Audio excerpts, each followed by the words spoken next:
నేను చేసిన vanilla sponge cake నేను అనుకున్న దానికన్నా చాలా బాగా వచ్చిందండి.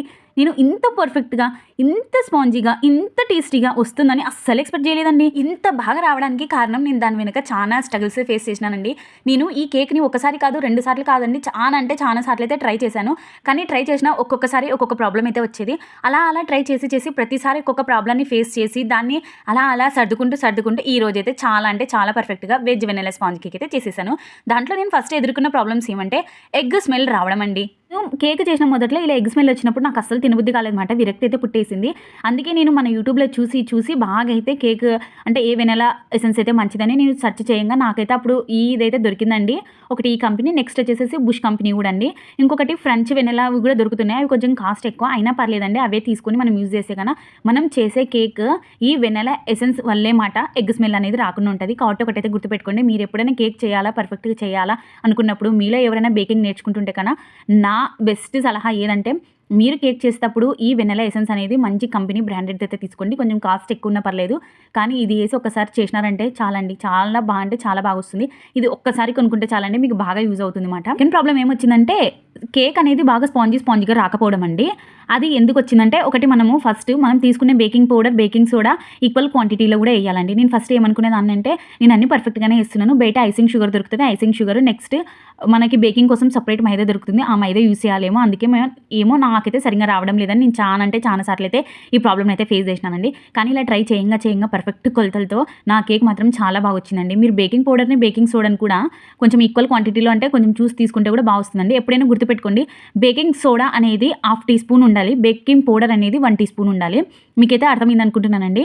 బేకింగ్ సోడా సగం స్పూన్ ఉంటే బేకింగ్ పౌడర్ మాత్రం 1 టీ స్పూన్ అయితే ఉండాలి. ఈ ఒక్కటి గుర్తయితే పెట్టుకుంటే చాలండి. మన కేక్ మాత్రం చాలా అంటే చాలా బాగా వస్తుంది. ఇంకా మైదా వచ్చేసేసి ఇంకా షుగర్ వచ్చేసేసి నేను ఇంట్లో యూజ్ చేసేటివే యూజ్ చేస్తున్నానండి. ఏం బయటివి అయితే అస్సలు తెలియదు. ఇంకా నెక్స్ట్ ఇక్కడ నేను కేక్ బేక్ చేసే కాడ కూడా కొన్ని ప్రాబ్లమ్స్ అయితే చూసినానండి. అది ఏమంటే మనం కేక్ బేక్ చేసినప్పుడు ఒక్కొక్కసారి ఒక టైం అనేది ఇస్తామండి. 20 మినిట్స్, 15 మినిట్స్ లేదంటే 25 మినిట్స్. అప్పుడు కూడా మన కేక్ అనేది మొత్తం బేక్ అయితే అవ్వదండి. కొంచెం పిండి అయితే ఉంటుందన్నమాట. దాన్ని బట్టి నేను టైం అయితే సవరించుకుంటూ పోయినానండి. అంటే ఎక్కువ కావాలంటే ఎక్కువ టైం అయితే పెట్టుకుంటూ పోయిననమాట. ఇలా ఫైనల్లీ చాలా కష్టాలు పడిన తర్వాత చాలా అంటే చాలా పర్ఫెక్ట్‌గా ఇక ఇప్పుడైతే వెనిలా స్పాంజ్ కేక్ చేయడం అయితే నేర్చేసుకున్నానండి. మళ్ళీ కేక్ ఒకటి చేస్తే సరిపోతుందండి బేస్. దానికి మనం ఐసింగ్ కూడా చేయాలి కదా! ఈ ఐసింగ్ కోసమే మెయిన్ ఈ యూట్యూబ్ వీడియోస్ కోసమే నేను ఆన్‌లైన్‌లో కేక్ బేకింగ్ టూల్స్ కూడా కొన్ని అయితే ఆర్డర్ పెట్టుకున్నానండి.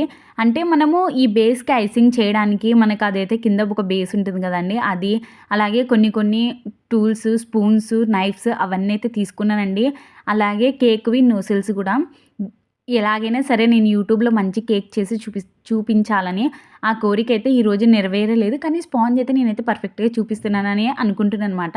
నెక్స్ట్ ఇక్కడ నేను ఈ ఐసింగ్ కోసం తీసుకున్న మెటీరియల్ మొత్తం మన ఛానల్‌లో ఒక వీడియో అయితే చేసి పెట్టానండి. మీకు ఎవరికన్నా కావాలంటే చూసేయండి. ఇక్కడైతే ఒక బౌల్‌లో 4 గుడ్లయితే పగలగొట్టుకొని వాటినైతే మంచిగా అయితే బీట్ చేసుకున్నానండి. ఆ బీట్ చేసుకున్న తర్వాత దాంట్లో వెనిలా ఎసెన్స్, షుగరు, ఆయిల్ ఏసేసి మంచి క్రీమీ స్ట్రక్చర్ వచ్చేంతవరకు వీటిని కూడా బీట్ చేసేసుకున్నా. ఇలా బీట్ చేసేసుకున్న దాంట్లో మనము డ్రై ఇంగ్రీడియంట్స్ అయితే యాడ్ చేసుకున్నాలండి. 2 కప్ ఆఫ్ మైదా, చక్కెర అయితే 2 కప్స్ తీసుకున్నాం కాబట్టి 2 cups of maida. Baking powder వచ్చేసేసి 1/2 టీ స్పూన్ అయితే తీసుకున్నానండి. బేకింగ్ సోడా వచ్చేసేసి నేను 1/4 టీ స్పూన్ అయితే తీసుకున్నాను అనమాట. తర్వాత ఇవన్నీ వేసేసి కొంచెం పాలు పోసి దీన్ని మంచిగా అయితే కట్ అండ్ ఫోల్డ్ మెథడ్‌లో లేదంటే సేమ్ ఒకటే రొటేషన్‌లో ఇదైతే కలిపేసుకున్నానండి. దాంట్లో కొంచెం పాలు కూడా వేసేసుకొని ఇలా నా కాడ ఉన్న కేక్ మౌల్డ్‌లో వేసేసుకొని ఓవెన్‌లో అయితే 180 డిగ్రీస్ దగ్గర 35 మినిట్స్ అయితే పెట్టి నేనైతే ఇలా బేక్ చేసుకున్నానండి. చూసినారా నా చేతిలో ఉన్న స్పాంజ్ ఎంత బాగుందో. దీని టేస్ట్ మాత్రం చాలా అంటే చాలా బాగుందండి. అయ్యయ్యో! ఇంకొకటైతే చెప్పడం మర్చిపోయానండి. మనకి మెయిన్‌గా కేక్ చేయడానికి కావాల్సిన వస్తువులు ఏమన్నా ఉన్నాయంటే అది బీటరేనండి. మనం బీటర్ లేకుంటే కేక్ అస్సలు చేయలేం. ఎందుకంటే బీటర్ అనేది విప్పింగ్ క్రీమ్‌కి చాలా యూజ్ అవుతుంది. విప్పింగ్ క్రీమ్‌ని మనం బీట్ చేసుకోవడానికి అలాగే ఎగ్స్‌ని కూడా బీట్ చేసుకోవడానికి. బీటర్ లేకున్నా కూడా మనము ఒక్కొక్కసారి ఇలా స్పాంజ్ కేక్‌ని అయితే తయారు చేసుకోవచ్చు. కానీ బీటర్ లేకుంటే ఇలా విప్పింగ్ క్రీమ్‌ని అయితే అస్సలు తయారు చేసుకోలేమండి. సరే కానీ నేనిచ్చిన ఈ టిప్స్, నేను చెప్పిన ఈ రెసిపీ మీకు ఎలా అనిపించింది అనేది నాకైతే కామెంట్ చేసేయండి. వీడియో నచ్చితేనే లైక్ చేయండి.